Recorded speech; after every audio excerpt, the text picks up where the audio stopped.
The Boruto manga is now on a brand new arc. So while we await the upcoming chapters and while I'm away, I thought it best we get a refresher on what's been happening in the past 3 chapters. So this video will cover chapters 25 through 27. I hope you enjoy. Now the chapter itself picks up with Konohamaru using the Thorn Soul Bulb to revive Matsuri, and the side text says Konohamaru and his team return with the Thorn Soul of Matsuri. Will Moegi wake up? He then simply inserts it into the tree itself, which then proceeds to absorb it. This then triggers a poof of smoke and Moegi then simply emerges. She then says the infamous Konohamaru-chan, which almost ended all life on the planet, by the way, just to remind you guys. And Konohamaru smiles and starts to cry. Now Boruto is of course watching from afar, imagining what it would be like to hug his master in a similar fashion, or maybe what it would feel like to hug his daughter once again. Who knows what Boruto is thinking about these days, but he sure loves those Uchihas, that's what I can tell you. We then switch over to Kankuro in the Sand Village, telling Shikamaru that Gaara is safe as well. He's also injured, but it's nothing fatal. And also Shinki is back to normal, so he was able to release the sealing jutsu that was on Gaara. But because of this, he hasn't regained consciousness as yet. But he should wake up soon. By the way, I'm still fascinated by this sealing jutsu that Shinki was able to use, that Matsuri, the Shinju that's using the power of the Ten Tails, wasn't able to bypass. And also according to the good guys, the one way they could free Gaara was to bring Shinki back to life from being a Shinju.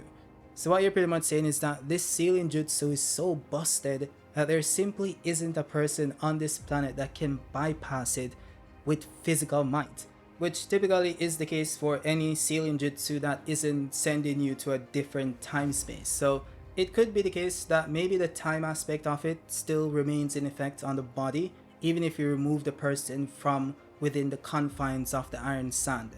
And that is why you still need the person to retract the jutsu. I don't know, I'm just winging it, I could be wrong. But yeah, Shikamaru is then summoned by the elders, so of course, he's in big trouble, and we'll see how that plays out in the upcoming chapter. We then switch over to Moegi in the hospital with Sakura. She says there's no sign of damage to the bones or muscles, and that the internal organs look fine as well. It's just that her chakra is a bit sluggish, and she thinks it's because the tree was draining her power. She likens it to a case of malnutrition, and then tells her to get some food and, sleep well, and she should be fine. I will say that this is a bit interesting because it does poke some holes into the theory of Sasuke coming back with his Renegon and a new hand, because based on what Sakura is saying here, it seems like the tree just took from Moegi, didn't give her anything. Her chakra is sluggish, which means she didn't get any chakra boost from being inside that tree. She's also very fatigued and tired, and Sakura didn't notice any changes to her cells or genetic makeup. So at the very least, we can rule out Sasuke getting a power-up from being inside the tree, and also from receiving the Thorn Soul Bulb, because it didn't happen for Moegi. But I do think it's still possible that Sasuke regains his Renegon and left hand, because Moegi didn't have any missing body parts for the tree to heal. So even though it just takes from the body, maybe it would have still healed the body if it needed to be healed. Then Sasuke of course is in dire need of that. So I guess we'll have to wait and see. With that said, that's when we get into the fandom wars, because Sarada then walks into the room and Sumire looks at Sarada, Sarada then looks away, then she looks at her again and says, "Hey, got a minute? Let's talk." They then go back to the same location. Sarada hugged Boruto in front of Sumire because Sarada is trying to assert dominance. I'm just kidding, by the way.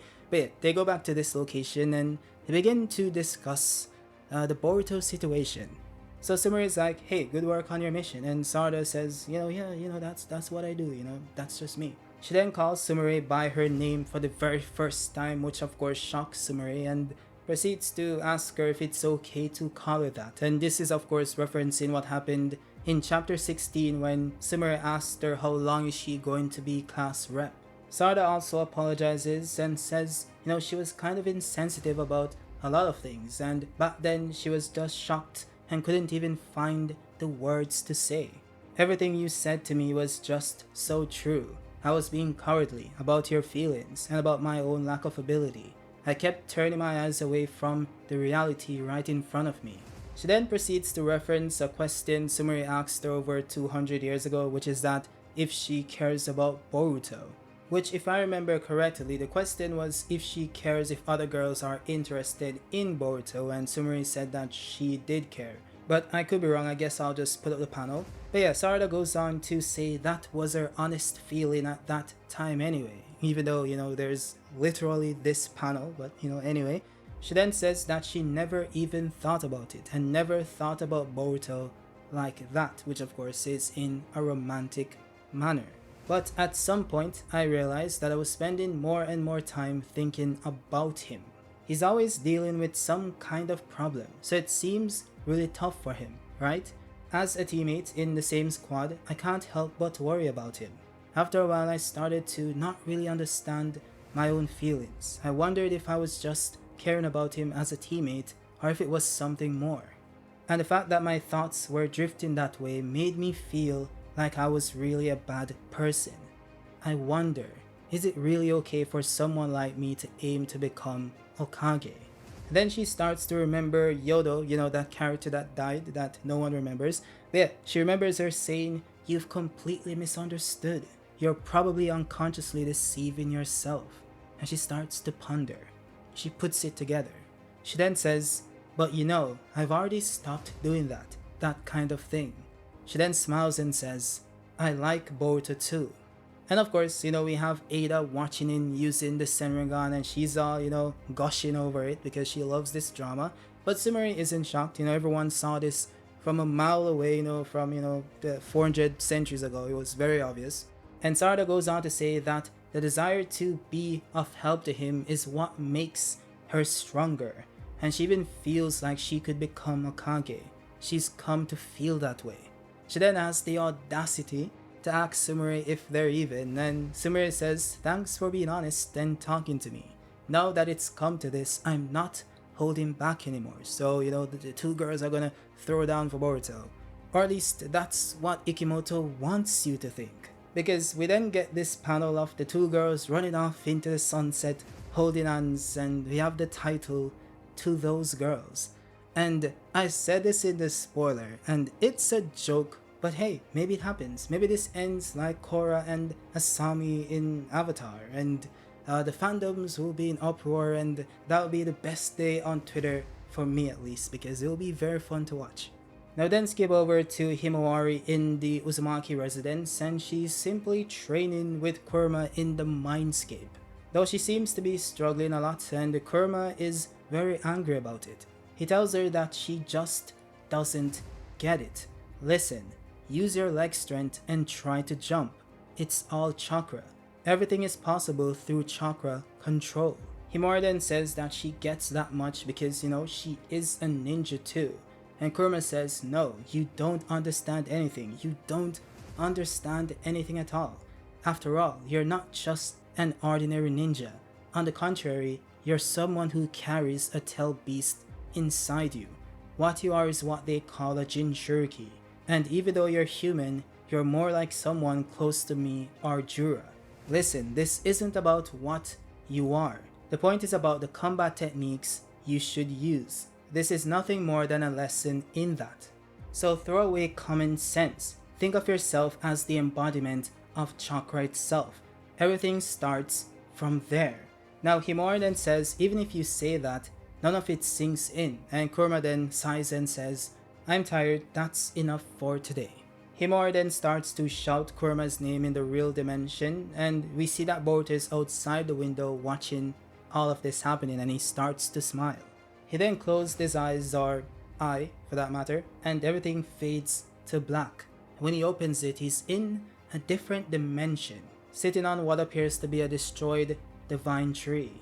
He then looks up, and there he is, Momoshiki Otsutsuki, staring off into the distance. Momoshiki then says, "What's gotten into you? Come in to make contact with me on your own." Boruto then says, "You're still sulking, as usual, huh?" Momoshiki then replied saying, "Because you've somehow survived again, living on carefree after nearly dying. I'm at the very bottom of despair just like this. When you were nearly killed by Kawaki, I should have just abandoned you. Now that reincarnation is impossible and I can no longer control your mind, my soul, with nowhere to go, with your death, breaks free from this curse. The only way is to disappear. Boruto then says, I need to ask you something. I need you to lend me your strength this once. Momoshiki then says, don't make me laugh. Just disappear. Boruto replied saying, well listen, of course I'm not saying it will be for free. If you can defeat Jura, then at that time, I will give you this entire body. And Momoshiki of course looks very interested in this proposition. We then get the last page of the chapter with Sarada and Sumire walking in the village, and Sumire says, but Boruto himself probably doesn't even realize how we feel. And Sarada says, not just probably, he has absolutely no idea it's happening, or he doesn't notice. Well, that's actually one of the things that makes him so great. Now the side text then says, driven by his mission, he stepped onto the path of a demon. What was Momoshiki's response to that proposal? We then skip to Inojin paying a visit to Himawari and seemingly gives her some honey. She thanks him for it and he gives her the puppy eyes, then walks away. Now on his way outside, he then meets a toad that calls his name and says that he has a few questions for him. He says there are things that he wants him to confirm. This is just a formality. He already knows the answer. You have feelings for Uzumaki Himawari, don't you? Am I wrong? And of course, Inojin starts to panic and blush, and that alone was enough to confirm the toad's suspicion. He then poses the question, do you want to protect her? And Inojin says, of course, isn't that a given? The toad then says our interests are aligned. If you want to hear the details, come with me. And of course, against all safety procedure and all logic, Inojin decides to go with him because of course, he's being led by love. The thing that forces one to make illogical decisions, as was stated by Jura and as was proven in Konohamaru's fight with Matsuri. But yes, he's then reverse summoned to a different location. And it's then revealed that the person pulling the strings was none other than Kashin Koji. It is important to note that Inojin does know the name Kashin Koji because he attributes it to a member of Kara. So it is possible that he simply read the reports and learned that Koji helped them to defeat Ishiki, and that's why he's not too concerned. Now that's when Boruto pops in because he has to be aura farming every time, and he says, I'm not trying to threaten you, but this place has no physical entrance. In other words, you have nowhere to run. But don't you worry, once we're done talking, we'll let you go without a scratch. And it then shows Boruto just sitting there in his chair with the smoke moving across the screen, aura farming, of course. But we then switch over to the Shinju, and this part I found really interesting. So it shows that Jura is once again crying, and Hidari takes note of this. Jura then wipes his tears and says, this book is considered to be a novel. It is a mere creative work, but honestly speaking, I underestimated it. It seems as though my heart was moved before I knew it. And then Hidari interjects and says, something similar happened to you not too long ago, which of course is referring to when he cried during Matsuri's fight with Konohamaru. Jura then says, those were Matsuri's emotions. Various emotions she felt through her connection with Konohamaru, anger, sadness, and then a glimpse of love. I gained a good deal of knowledge thanks to Matsuri. These tears are the product of that. Is it gross? Hidari then says no, it is quite interesting. Jura then said, that being said, this isn't enough. To truly understand and control love itself, I need more information. But that's when we have the bug Shinju finally speaking, and he says, what a pain. There's way too much of that information stuff. Ada, the woman I made my target. Why my instincts chose her, I think I finally get it. The reason I want to devour her isn't just cause I want her as prey. It's domination. In other words, I want to make her mine. Her superior genetic information, that is. I don't give a damn about love and all that crap. At the very least, us Shinju as a species should prosper. Don't you think? Juro then says, prosper, huh? I see. How interesting.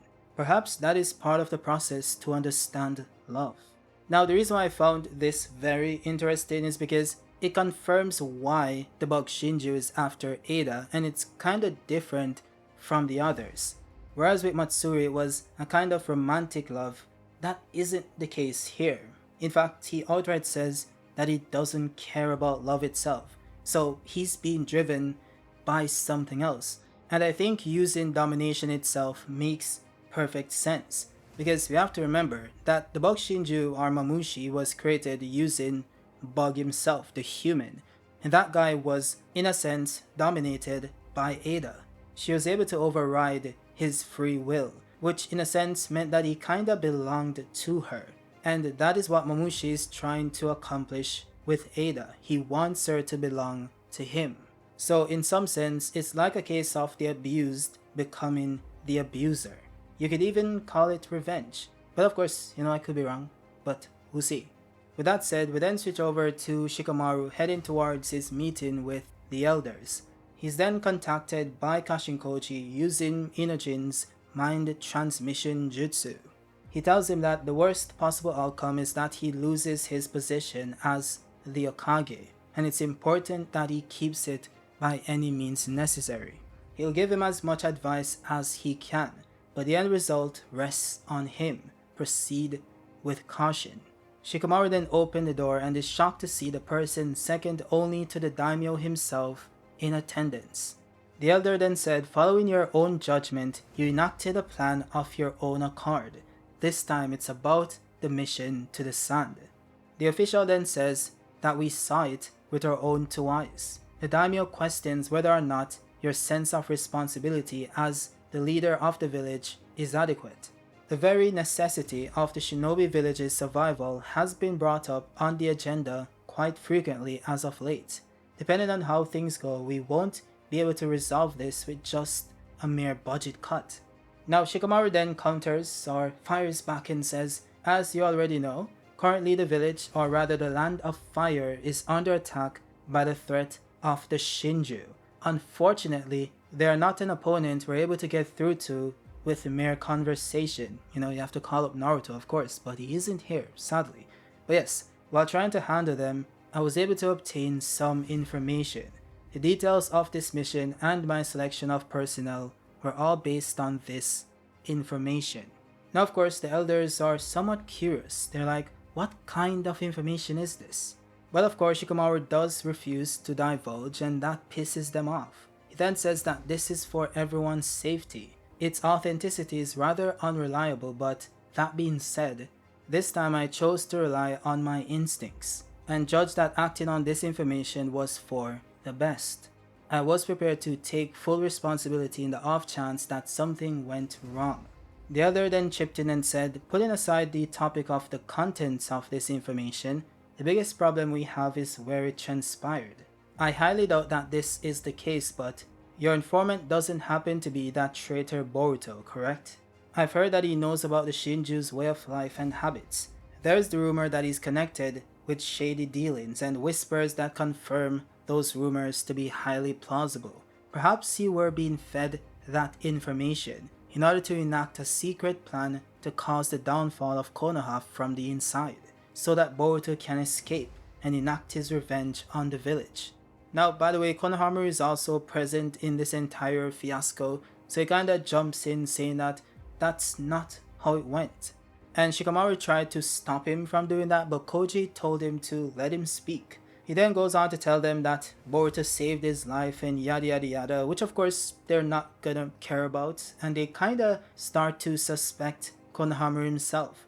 What foolish nonsense. Have you forgotten that he attacked the Hokage? Make no mistake, he's a heinous criminal who is a target for elimination.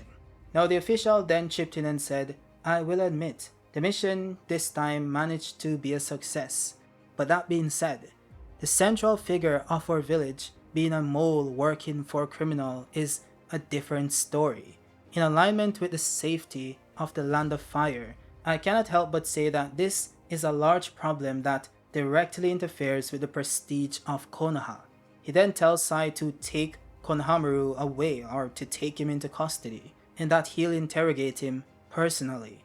He then says that every person that comes in contact with Boruto will be interrogated, every single one of them. He also notes that during that interrogation back in chapter 14, I believe, he wonders whether or not someone purposefully removed Boruto's restraints. There must be an insider that helped him to escape. We're going to drag him out into the open. And by the way, he kinda turns and looks directly at Shikamaru, which is just kind of funny because Shikamaru is just standing there sweating bricks. But yeah, that's pretty much it for that interaction. Now Inojin is kinda concerned about this because he is working with Boruto, so he'll likely be a target if they do find out. So he wonders if they have to do stuff the way they're doing it, you know, illegally. And Koji explains the obvious, which is that they are being hunted, so obviously they can't just walk into the village and request information. Boruto is there, of course, you know, still aura farming, and he says, "The enemy is a bunch that will use any means necessary. That is why we also have no choice but to adapt the enemy's style. Now is not the time to be worried about formalities." Inojin then says that, "I understand this because I fought Jura as well. In order to protect everyone from that monster, to protect Himawari-chan, we need firm resolve and strength." And I pointed this out in the spoiler video as well, but Boruto doesn't seem to care that he's into Himawari because he's calling her Himawari-chan and singling out Himawari. And of course, he heard what Koji said to Inojin to get him to come there. So he's aware about what's going on there with Himawari, but he doesn't seem to care. That is interesting. Now Koji then questions Boruto about whether he reached an agreement with Momoshiki, and Boruto says, "Don't worry, I'll fulfill my role." Koji then says, "That doesn't answer my question. I don't like that attitude of yours." Boruto then seemingly gets angry a bit and leans over and says, "That is my line. You are the one that hid all the important information. There were apparently supposed to be many deaths on the Sand mission." Koji then says it was the most certain development that would lead to the awakening of Sarada's Mangekyo Sharingan. That development was more important than avoiding a future where people died. If you have another childish garbage judgment to make, I'll hear you out. Boruto then says it would be a waste of time, so hurry up and move the conversation along.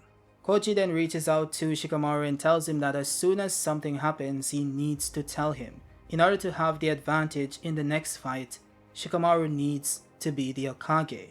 He then tells him that in about a week from now, the Shinju Mamushi will appear. His target is Ada. I'm going to tell you about Mamushi's ability, or rather how to deal with it.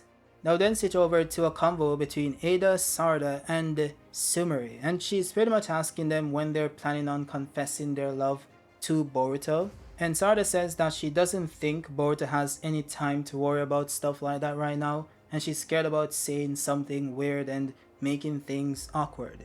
Ada then says, "How boring. What about you, Sumire?" She then says, "I guess it depends on the timing. I might just do it spontaneously." And Ada, of course, is happy to hear this because she loves the drama. Though I think what people miss is what's really being said here, because Sumire goes on to say, "But the most important thing is Boruto-kun's feelings. Just like Sarada said, he probably won't have time for this anytime soon." And the reason why this is important is because she said the most important thing is Boruto's feelings. Now of course, that cannot be the case if they are being affected by Ada, because there's this big misconception that you can't love other people if you're under Ada's influence, which obviously isn't the case because of course even Shikamaru is affected, but he still goes home to his wife every single day. So how it really works is that once someone is in Ada's vicinity or she's in front of them, she should be the most important thing to them, not someone else. So obviously it can't be the case that Sarada and Sumire are affected by her jutsu. And Ada goes on to say this, "You two are both still my captives, aren't you? For you to be sitting in front of me and talking about liking someone other than me, you normally wouldn't be able to do that, ever." And of course Sarada and Sumire start to panic, and it shows them remembering what Shikamaru told them, that they should never let Damon figure this out because their life might be in danger, and so said, so done. Damon then rushes towards Sarada and Sumire, and Sarada then activates her Mangekyo Sharingan, but just not in time to do whatever she was planning on doing to Damon, because he apparently speed blitzed them and appeared behind them, then grabbed onto both their necks and pulled them in. He then says, "Did you try to do something just now, Sarada? Is this your prized Mangekyo Sharingan? No matter what you try, it's meaningless. It's just a waste of effort if you die before you can see it through." We then get the side text that says, "The high tension, the rush of fear. What will happen to Sarada and Sumire now that their secret has been discovered?" Though fortunately for everyone involved, Damon doesn't seem interested in fighting anyone. He more so wanted to assert his dominance. He goes on to say that, "You understand now, right? I can dispose of you guys on a whim before you even notice you're dead." Sarada then says, "You're not going to kill us?" And Ada opts in saying, "It is a bit strange. Why are the two of you who are not Otsutsuki unaffected by omnipotence? Is it because you have had your heart stolen by Boruto, who is an Otsutsuki? No, that isn't the whole of it. There's plenty of girls in the village who have their hearts in a flutter over those two. If the only reason you can dodge omnipotence is because of that, then it's strange that there aren't other girls who are the same. Even still, the two of you remain unaffected. There's only one reason I can think of. I must have made an exception myself for the two of you. Of course, that desire was entirely subconscious. Omnipotence just made it a reality." So this pretty much confirms that the reason why Sarada and Sumire are unaffected by omnipotence is because Ada didn't want them to be, at least subconsciously. This of course extends to the charm ability because it's an offshoot of omnipotence. Omnipotence itself is the ability that causes all of this. The memory wipes and the love charm, it all goes back to that one ability. And as I said in the spoiler, I thought this happened when she watched Sumire defend her while she was heading towards the village. It would make sense that she sees her as an ally at that point in time. But she then goes on to imply later on in this chapter that it's when Sarada said, "Let's do it. Let's become just normal friends," which happened back in chapter 76. And as I also explained in the spoiler, this makes perfect sense because Sarada was somewhat affected in that moment. She noted that the power was overwhelming. She felt it. It just wasn't to the same effect as someone like Mitsuki. So it goes back to the entire strong-willed aspect which Shikamaru also benefited from. It also makes sense why Ada isn't too upset about the entire situation. She even goes on to say that it was something she had always wished for, even before she met them in person. Her deepest wish was to have proper human relations. And she also isn't worried about Sarada and Sumire attacking her after all this time. Again, it's been over 3 years. They've become very friendly, even though they've kept their secrets. To the point that Ada even says that if they were the ones to kill her, it wouldn't be so bad. That's when Sarada grabs onto Sumire's hand and rushes over to Ada, embracing her. And I love this entire scenario, this entire scene. It's so beautifully done. But also, my one complaint, which is that I wish Sarada had that sad expression immediately after Ada said what she just said, instead of after they embraced. I just think that panel would have been great, but that's just a nitpick. But yeah, Ada then goes on to ask Sarada why she's randomly hugging her. Sarada then says it's my own way of showing my resolve and a symbol of my friendship. Sumire then embraced Ada and says, "I don't hate it. Risking your life for friendship is the best kind of thrill." Ada then embraced both of them and says, "Thank you, both of you. Nice to meet you once again, my precious friends." And there we see Damon in the background cheesing because finally his sister has real friends, so he's very happy. So yeah, love the entire interaction. It was really good. Well written by Kimoto, so hats off to him. I would then switch over to Kashin Koji and his little squad in this hideout. Koji says that Momoshiki's ability is to split apart. It is one of his powers. There's almost no limit to his numbers. He can split apart into several persons. Boruto then questions if it's like shadow clones. Koji says no, it's completely different. The biggest difference is all of the parts are the real body. Also, his chakra isn't split. There's no decline in his power or physical strength. He does have a weakness though. The more his numbers increases, the more his intelligence falls, and very quickly. In addition to that, his pain threshold reduces and his movements become simplified. That is the opening we should try to take advantage of. So Momoshiki's ability is to create clones of himself that are just as powerful as the original, but they lose intelligence the more they divide. So in some sense, these clones are better than shadow clones since they retain the full strength of their chakra, while shadow clones get gradually weaker because their chakra is divided. But it's a bit more nuanced than most people realize because Naruto's clones tend to retain his physical striking strength. It's just that his chakra gets weaker, which affects the power of his jutsus.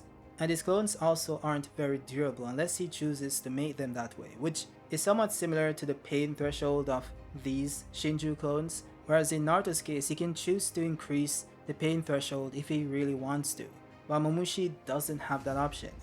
In any case, I'll do an entire video that goes in depth on this comparison and it should be up later this week, so I'll see you guys on that one. Now Shikamaru goes on to say, so in other words, you're saying that the optimal solution is to let him multiply until he starts acting like a fool, and then do away with all of his parts at once. Koji then says, exactly. There's just one more important point to note. Make sure to crush both of his eyes. A body that has lost both eyes will become unable to split. But also be cautious. By reducing his numbers, his intelligence decline will recover. So in a sense, Momoshiki's ability is tied to his Rinnegan specifically, and I assume this happened because Bug himself didn't possess any jutsu. So while Hidori gained Chidori and Fireball jutsu from Sasuke, Ryu gained Iron Sand from Shinki, and even Matsuri gained Wood Release from Moegi, even though you could argue that, she's technically a Tentacle Shinju, so she should have that anyway, but there's that connection. When it comes to Bug, he didn't have any. So the Tentacles compensated for that and gave him an ability that is somewhat related to his name, which is of course a computer bug, which is something that doesn't necessarily spread like a virus, but it does infect other programs, files, and operating systems that it comes in contact with. So in that sense, a bug can spread to different file systems. So it makes sense why the bug Shinju would possess such an ability, but it does pose an interesting question about the capabilities of these tentacles to just manifest abilities out of nowhere, so we'll see what happens though. Now Shikamaru then goes on to say, I see. So if we leave a few parts left over, we'll struggle to fight. But if we let him make too many, then he won't be able to control the situation.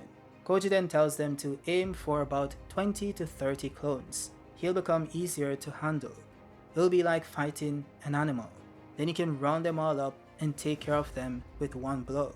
Shikamaru then says this is just a theory, but what if he leaves one of his parts behind at the hideout? Even if we get rid of all the parts in the village, doesn't that mean we fail to exterminate him? Koji replies to this saying that there's no need to worry. His separate parts have a property that causes them to swarm. Even if he plans ahead and leaves one part on standby, it should instinctively flock towards where the majority are gathered. Now Inojin then interjects and says, that being said, why is there a need to fight in Konoha? If we know he's going to appear, shouldn't we at least try to intercept him? Koji then made a very good point. The main reason for choosing Konoha as a battleground is to prevent Jura's intervention.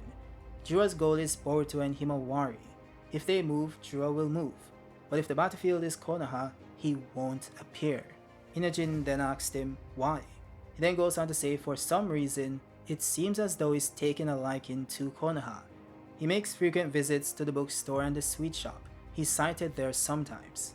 And that's when you see Jura sitting in the village, eating some sweets and drinking some tea. Shikamaru says that the sensory unit reports him just in case, but all we can do is leave him be. Koji then pops in and says Jura has deemed fighting in Konoha to be unacceptable. Momoshiki understands that as well.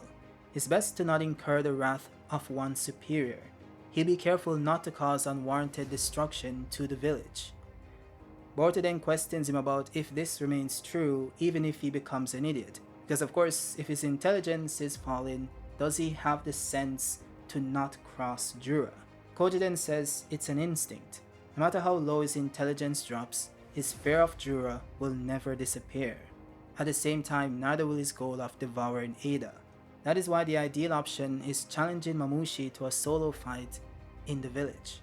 Now Koji then turns to Inojin and says, I'm going to have you master a new jutsu. It's not an exaggeration to say that this jutsu will be pivotal to the battle with Momoshiki. It's a brand new jutsu that's backward compatible with mind transfer jutsu. That is why I invited you here. Momoshiki will arrive in the village about a week from now. There's a chance that he'll come even sooner. Either way, there's not much time. At the very least, I need you to perfect this jutsu in just 2 days. You should be able to do it. After all, this is a jutsu you thought up yourself in order to enact vengeance for Himawari. Inojin then puts on his shocked Pikachu face and says, Wait, what did you just say? And of course, this is in reference to the fact that he had to avenge Himawari, I assume, because that implies that she got cooked by Jura in one of the possible timelines. But yeah, Koji then says, I see your eyes have changed. Of course, it is a future we must avoid. But the theory and skills you obtained were of great value. I shall now explain them to you. And Inojin, now filled with the need to protect Himawari, says, I don't need 2 days. I'll master it in 1. And of course, Boruto is right there giving him that side eye, saying, okay bro, we get it. We get it bro, we get it. We get it. Alright, calm down. Now we then switch over to Amado reviewing the footage from Kawaki's fight with Jura, and surprisingly, Kawaki's also there. So apparently Kawaki knows that Amado is able to watch footage from his eyeballs using scientific ninja tools, so that is very interesting. But yeah, Kawaki goes on to ask him if he found anything, and Amado then says it's a bit hard to make out from my info, but something itself is definitely inside, and the tree is cultivating. Looking at it, I think there's no mistaking it. That is the divine tree itself. Not only does it heal their injuries, it also functions as a powerful weapon and impenetrable shield. And this of course is because Jura used it to block Kawaki's Omega Beam Blast and it did nothing to Jura. So apparently the vines took the brunt of the force and they're just that powerful to tank a full force attack from Karma Kawaki, which some believe is on Ishiki level, although that's up for debate. But yeah, apparently the vines are very powerful. Mother then also note that it's not just about weak points. You might as well assume he's immortal. He's already, and Kawaki finished the sentence saying he's beatable. I definitely felt that when we fought, just not with the firepower I have right now. I need to get stronger. Mother then says, Kawaki, I'm telling you this for your own good. Getting any stronger than this, and just before he's able to finish, Kawaki grabs him by his neck and lifts him up into the air as per usual, and goes on to say, should I crush your throat? Shut your face and do as I say, without the useless backtalk. If you really want to earn my help for the sake of your daughter, that is. He then drops him to the ground and the mother says, I've already told you, if you gain more power, your body won't hold. Before you're even able to fight him, you'll ruin yourself. Kawaki then looks down at him and says, don't make me repeat myself. I'm not granting your wish until after I've whittled the enemy down to their roots. You want to see your daughter again, don't you? Then quit whining and accept your fate. I can either kill them all first or die first. You've got no choice but to place your bets. We then switch over to Konohamaru having a conversation with Lord Kubo, because of course he's being interrogated for helping Boruto. And he goes on to say that I was on the side who interrogated Boruto in accordance with my orders. Kubo then says, unfortunately for you, that doesn't serve as proof, for that itself is precisely what a mole would say. He then says, that is why we're conducting this investigation. That is the reason why you're here.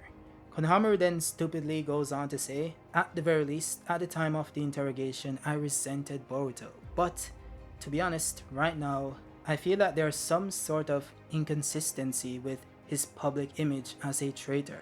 Kubo then says, I don't know what you wound up getting involved in, but I believe you are being tactfully manipulated. Also, it's astounding that you can state such opinions in a situation like this. Have you no understanding of the position you're in? And Kobu or Kubo, whatever his name is, then has this internal dialogue where he says that his tactless frankness is plausible. He's a rather unintelligent man. He doesn't have the nature of a mole. The person who aided in Boruto's escape must be someone else. That is when Shikamaru phoned in to Konohamaru using Inojin's ability. He then says that he doesn't have much time, so he'll get straight to the point. Listen well and listen calmly. The one who let Boruto escape was me. I told Mitsuki the passcode and had him undo Boruto's cuffs. I'm working with him even now, of my own accord. Konohamaru then asked him why on earth would he do this, and Shikamaru says, you already know, especially as of right now. And that's when Konohamaru remembers Boruto saving him and protecting him during the fight with Jura, and he seems like he's coming towards some sort of conclusion. Shikamaru then says it might only be a matter of time before he figures out what I did. Konohamaru, I'm sorry, but this is a one-sided earnest request. Lend me, no, lend us your strength. Of course the final decision is up to you, but if you can trust me, then please, work together with us. And that's where the conversation ends. I also want to point out that Sai is also in the room, and it seems like he's noticing what's going on because of course he lives with someone who uses the same jutsu, so he might be picking up on the signs that maybe Konohamaru is communicating with someone during the interrogation. And of course, we'll see if that plays out in the upcoming chapter. Now then switch over to the conversation with Ada and Sarada, and Sumire gets a ping it seems, and she says that she has to get going to the labs. Sarada then says that she should probably go as well, but Ada jumps at her and hugs her, and Sarada then asks for Sumire's help, but Sumire leaves and says, have fun. She then leaves the house, and it seems that Boruto is right outside, leaning against the wall. So if anything actually happened with Damon and Sarada, Boruto would have likely stepped in to save her. But yeah, Boruto then pulled out his sword and says, Uchiha sword style cloaked sword. You cloak your blade in chakra constantly, in order to prevent the edge from getting dull or nicked. I let my guard down for just a second, and this was the result. It cracked. Sorry Prez, but can you have this fixed by the end of the week? He then pulled out a scroll and gave it to Sumire, and says, take a look at this. She then opens the scroll and her eyes widen. This technique is, and Boruto says, yeah, there's been nothing else like it up to this point. Once you finish what you're researching now, you'll end up making this. I can't give you any more details, but will you fix it? Sumire then says, if I fix it using this skill, I think it will end up being reborn as something entirely different. Is that still okay? Boruto then gives her the sword and says, this is a strong blade. I don't think my master would have any complaints, you know. Sumire then says, alright, got it, but there's just one small problem. I don't like being called class press. Call me Sumire from now on. She then laughs and runs off saying, I'll make this cooler for you, so look forward to it. So yeah, this might be some kind of jutsu that nullifies techniques, which is why Kawaki's Tsukinai Kona doesn't work on it. Or maybe it's just something that nullifies chakra, thus achieving a similar result. Or maybe it's something else. Maybe it's infusing life force energy into the blade, because of course Kawaki can't shrink living things. So there are multiple options. I guess we'll see when the time comes. Now we then skip to the final page, and it says a few days later. We have Bug on the outskirts on the walls of the village, and he says, well now, I wonder where you're at, Ada. He then looks towards his clone and says, Oi, make sure you guys don't forget, erase your chakra signatures well, and don't let them sense you. We then get the side text that says the demon army finally attacks, controlling his power and knowledge. Konoha and Ada must hold fast. And that is where the chapter ends. So yeah, we have a lot to look forward to next month. We have the fight with Momoshiki versus Damon, because I doubt he's gonna fight Ada. And of course, we might find out what Sumire does to Boruto's sword. But all in all, I think this chapter was a really good one. So let me know your ratings down in the comments, and also give me your thoughts and theories and predictions about what's gonna happen further on in the story. If you guys like the video, drop a like. If you're new, subscribe, and also consider becoming a member to further support the channel if you guys want to. I'll see you guys on the next one. Peace.